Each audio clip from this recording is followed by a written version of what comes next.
Very good evening to all of you. आइए आज हम पढ़ते हैं वर्ग 10वीं बिहार बोर्ड के साइंस के कुछ इम्पोर्टेंट क्वेश्चन। सजीवों के प्रमुख लक्षण को लिखिए। तो सब्जेक्टिव प्रश्न जो कि 2 नंबर में आते हैं। सजीवों के प्रमुख लक्षण को लिखिए। तो सजीव के प्रमुख लक्षण निम्नलिखित होते हैं: भोजन ग्रहण करना, सांस लेना और उत्सर्जन करना। स्वपोषण किसे कहते हैं? तो पोषण की वैसी विधि जिसमें जीव भोजन के लिए किसी दूसरे जीव पर निर्भर नहीं रहते हैं, उन्हें स्वपोषी या स्वपोषण कहते हैं। जैसे हरे पेड़ पौधे और शैवाल होते हैं। इनमें स्वपोषण पोषण की वह विधि है जिसमें जीव भोजन के लिए किसी दूसरे जीव पर निर्भर नहीं रहता हो, उसे स्वपोषण कहते हैं। जैसे हरे पेड़ पौधे और शैवाल।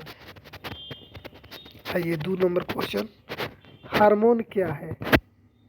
हार्मोन क्या है? हार्मोन एक जटिल कार्बनिक पदार्थ है जो सजीवों में होने वाली विभिन्न जैव रासायनिक क्रियाओं, वृद्धि एवं विकास, प्रजनन आदि का नियंत्रण करता है। हार्मोन को ग्रंथि रस भी कहा जाता है। यह कोशिकाओं तथा ग्रंथियों से स्रावित होता है। हार्मोन को किस दूसरे नाम से भी जाना जाता है? हार्मोन को ग्रंथि रस के भी नाम से जाना जाता है। हार्मोन कहाँ से स्रावित होता है? हार्मोन कोशिकाओं तथा ग्रंथियों से स्रावित होता है। हार्मोन किस प्रकार का पदार्थ है? तो जटिल कार्बनिक पदार्थ है।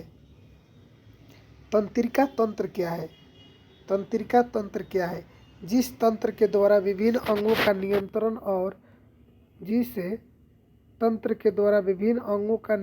और अंगों और वातावरण में सामंजस्य स्थापित होता है, उसे तंत्रिका तंत्र कहते हैं। हमारे शरीर में होने वाले हर एक संवेदनाएं को हमारे दिमाग तक पहुंचाने का काम तंत्रिका तंत्र ही करता है। यह काफ़ी तीव्र गति से काम करता है। जिस तंत्र के द्वारा विभिन्न अंगों का नियंत्रण और अंगों और वातावरण में सामंजस्य स्थापित होता है, उसे तंत्रिका तंत्र कहते हैं। हमारे शरीर में होने वाले हर एक संवेदनाएं को हमारे दिमाग तक पहुंचाने का काम तंत्रिका तंत्र ही करता है। यह काफ़ी तीव्र गति से काम करता है। प्रश्न आ जाएगा, हमारे शरीर में होने वाले सभी संवेदनाओं को दिमाग तक पहुंचाने का कार्य किनका है? तो तंत्रिका तंत्र का। अगला प्रश्न, क्लोरोफिल क्या है? यह पौधे के किस भाग में पाया जाता है? यह एक प्रकार का वर्णक होता है जिसकी उपस्थिति में पेड़ पौधा प्रकाश संश्लेषण की क्रिया को संपन्न कराते हैं। यह पौधे के मीसोफिल कोशिका में पाया जाता है। इसके कारण ही पत्ती का रंग हरा होता है। ठीक है, पत्तियों का रंग हरा क्यों होता है? तो क्लोरोफिल के कारण। अत्यधिक व्यायाम करने से खिलाड़ी के शरीर के थकावट महसूस क्यों होता है? अत्यधिक व्यायाम करने से खिलाड़ी के शरीर में थकावट महसूस क्यों होता है? इस क्रिया के दौरान शरीर में ऑक्सीजन का अभाव हो जाता है, जिसके कारण ग्लूकोज का अणु टूटकर लैक्टिक अम्ल से बदल जाता है। ठीक है, और यह शरीर के विभिन्न हिस्सों में संग्रह हो जाता है, जिसके कारण थकावट महसूस होती है। आगे, निषेचन क्या है? यह कितने चरणों में संपन्न होता है? निषेचन क्या है? यह कितने चरणों में संपन्न होता है? नर एवं मादा युग्मों का संलयन निषेचन कहलाता है। नर एवं मादा युग्मों का संलयन निषेचन कहलाता है। निषेचन का अर्थ गर्भधारण होता है। निषेचन की क्रिया 2 चरणों में संपन्न होती है, अंतः निषेचन और बाह्य निषेचन। निषेचन की वैसी क्रिया जिसमें नर एवं मादा युग्मों का संलयन मादा शरीर के भीतर संपन्न होता है, जिसे अंतः निषेचन कहा जाता है, जैसे मानव, स्तनधारी और पक्षी आदि। बाह्य निषेचन, निषेचन की वह प्रक्रिया जिसमें नर एवं मादा युग्मों का संलयन मादा शरीर के बाहर संपन्न होता है, जिसे बाह्य निषेचन कहा जाता है, जैसे मेढक हुआ, मछली होगा, मच्छर होगा, शैवाल आदि। आगे, जो यौना स्त्री यौना आरंभ से क्या समझते हैं? जब मादा के शरीर का जनन अंग कार्य कर शुरू जब मादा के शरीर का जनन अंग कार्य करना शुरू कर देता है तो उसे ही स्त्री यौन आरंभ कहा जाता है। सभी बालिका वर्ग का जनन अंग 12 से 13 वर्ष की अवस्था में कार्य करना शुरू कर देता है। मादा का अंडाशय भाग से एस्ट्रोजन एवं प्रोजेस्टेरोन हार्मोन का स्राव होता है जो लैंगिक कार्यों को दर्शाता है, जैसे आवाज में मधुरता, स्तन का विकास, नितंब का चौड़ा होना, मासिक चक्र प्रारंभ होना, जनन अंग पर बाल उगना, कांख का बाल जगना, ये सारे लक्षण होते हैं। जय विकास किसे कहते हैं? जीव विज्ञान की वह शाखा जिसमें जीवों की उत्पत्ति तथा उसके पूर्वजों का इतिहास तथा समय समय पर उनमें हुए क्रमिक परिवर्तन का अध्ययन किया जाता है, जय विकास कहलाता है। डार्विनवाद क्या है? चार्ल्स रॉबर्ट डार्विन यानी 1809 से 1882, इनका जन्म 1809 में हुआ था, 1882 में इनका निधन हो गया। प्रसिद्ध अंग्रेज वैज्ञानिक डार्विन ने जैव विकास के संदर्भ में एक सिद्धांत का प्रतिपादन किया जिसे डार्विनवाद या प्राकृतिक चुनाव द्वारा प्राणियों का विकास के नाम से जाना जाता है।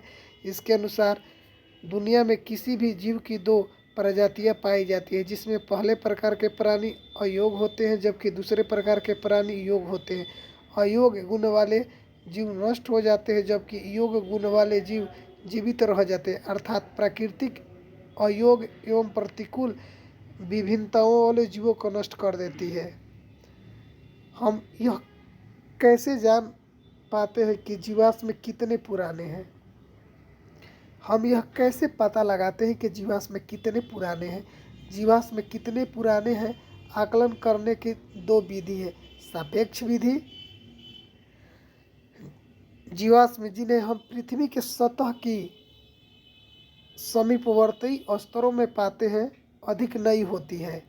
जीवाश्म जो गहरे में पाए जाते हैं पुराने या प्राचीन होते हैं। दूसरी, एक जीवाश्म की आयु ज्ञात करने का एक वैज्ञानिक तरीका रेडियो कार्बन काल निर्धारण एवं कार्बन 14 विधि है। जीवाश्म की आयु की गणना समस्थानिक अनुपात के अध्ययन के द्वारा भी की जाती है। पोषी स्तर क्या है? आहार श्रृंखला में कई स्तर होते हैं। आहार श्रृंखला में कई स्तर होते हैं तथा हर स्तर पर भोजन का स्थानांतरण होता है। आहार श्रृंखला के इन्हीं स्तरों को पोषी स्तर कहा जाता है। आहार श्रृंखला के उत्पादक यानी हरे पेड़ पौधे प्रथम पोषी स्तर होते हैं। जैव अनवीनकरणीय नवीनकरणीय अपशिष्ट क्या है? प्रदूषण के ऐसे कारक जिनका जैविक अपघटन नहीं हो पाता है तथा जो अपने स्वरूप को हमेशा बनाए रखते हैं अर्थात प्राकृतिक विधियों द्वारा भी नष्ट नहीं होते हैं, जैव अनवीनकरणीय अपशिष्ट कहलाते हैं, जैसे सीसा, आर्सेनिक, एल्युमिनियम, प्लास्टिक, रेडियोधर्मी, यानी जो नहीं सड़ता है। मृतोपजीवी क्या है? साप्रोफाइटा, पोषण का वह रूप जिसमें जीव अपना भोजन सड़े गले एवं मरे हुए जीव जंतुओं से प्राप्त करता है, मृतोपजीवी कहलाता है, जैसे कवक, जीवाणु, विषाणु, प्रोटोजोआ इत्यादि। कोई वस्तु सजीव है इसका निर्धारण करने के लिए हम किस मापदंड का प्रयोग करते हैं? कोई भी वस्तु सजीव है इस बात को साबित करने के लिए श्वसन प्रक्रिया मापदंड का सहारा लेते हैं। चूँकि श्वसन क्रिया के दौरान ऊर्जा का निर्माण होता है और हम सभी अपने दैनिक कार्यों को संपन्न करते हैं। श्वसन के लिए ऑक्सीजन प्राप्त करने की दिशा में जलीय जीव की अपेक्षा स्थलीय जीव किस प्रकार लाभ की स्थिति में होता है? जलीय जीव जल में घुला हुआ ऑक्सीजन का उपयोग करता है। वायु में उपस्थित ऑक्सीजन की मात्रा बहुत ज़्यादा पाया जाता है जबकि जल में घुला हुआ ऑक्सीजन कम मात्रा में पाया जाता है। स्थलीय जीव को अपना दैनिक कार्य करने के लिए ज़्यादा ऊर्जा की आवश्यकता होती है। इनमें श्वसन अंग विशेष रूप से पाए जाते हैं, अतः इस प्रकार से श्वसन क्रिया में स्थलीय जीव अधिक लाभ की स्थिति में होती है। आमाशय में HCl अम्ल की क्या भूमिका होती है? यानी आमाशय में कौन सी अम्ल पाई जाती है? तो HCl। आइए उत्तर देखते हैं। आमाशय में HCl अम्ल की बहुत बड़ी भूमिका होती है। यह हमारे शरीर से प्रतिदिन 3 लीटर स्रावित होता है। जिसका प्रमुख कार्य हानिकारक जीवाणुओं को नष्ट करना और रोगों से सुरक्षा प्रदान करना होता है। आमाशय के जठर ग्रंथि से जठर रस तथा पेप्सिन एंजाइम का स्राव होता है, जो प्रोटीन के जटिल अणुओं के छोटे छोटे खंडों में तोड़ देता है, जिसे पेप्टोन कहते हैं।